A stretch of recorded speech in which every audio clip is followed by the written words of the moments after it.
Ikdienas steigā un ritmā mēs ik viens reiz nogurstam un vēlamies kādu atpūtas mirkli.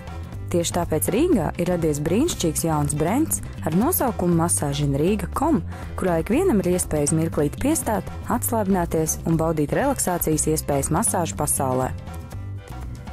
Masāžina Rīga radies no sākotnējās idejas tās aizsācējai Zanei Āmanei, un ar draugu atbalstu un palīdzību tika izveidotas mājaslapas gan sociālajos tīklos, gan citur internetā. Doma par masāžu ne tikai fiziskā ziņā, bet arī dvēseliskā neļauj Zanei gulēt, tāpēc nelielā laika posmā atrasta tika gan laba darba komanda ar izcilām zināšanām, gan veiklām rokām, gan arī tika aktīvi piestrādāts pie poligrāfijas un reklāmas materiāliem. Masāžina Rīga komandā strādā gan masieri, kur strādājuši ārstniecības iestādēs, gan skaistumkopšanas salonos vai pat no spā saloniem. Šobrīd Masāžina Rīga salons atrodas Darvas ielā 28, bet darbīgās masieres vasaras periodā, spītējot salonu telpām, šobrīd apmeklē vai visus brīvdabas pasākumus, kuros var piedalīties.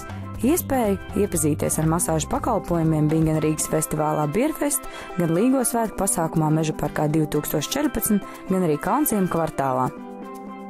Salona piedāvājumā ir gan pilna ķermeņa masāža, gan augļu spā rituāli, taizemes pēdu masāža, karsto akmeņu masāža, kā arī citi interesanti, ekscelenti piedāvājumi ikvienam nogurušiem vai ikvienam, kam kaut maz drusciņi ir vēlme sev palutināt un ļauties masieru rokām.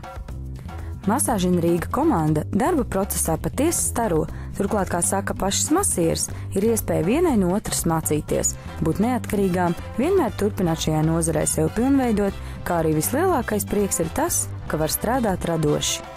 Cilvēkā paliek sajūtas, iespaidi. Tie ir tie vispār, kuri dzīvē piešķir kaut kādu jēgu. Ja? Un lielākais prieks ir tad, kad cilvēks iziet kabinetes durvīm, vai vienalga viņš iziet no telts ārā, ja? Un viņš ir priecīgs. Viņš varbūt to pusstundu kaut ko ir pārdomājis, sev sakārtojis, un viņš aiziet priecīgs.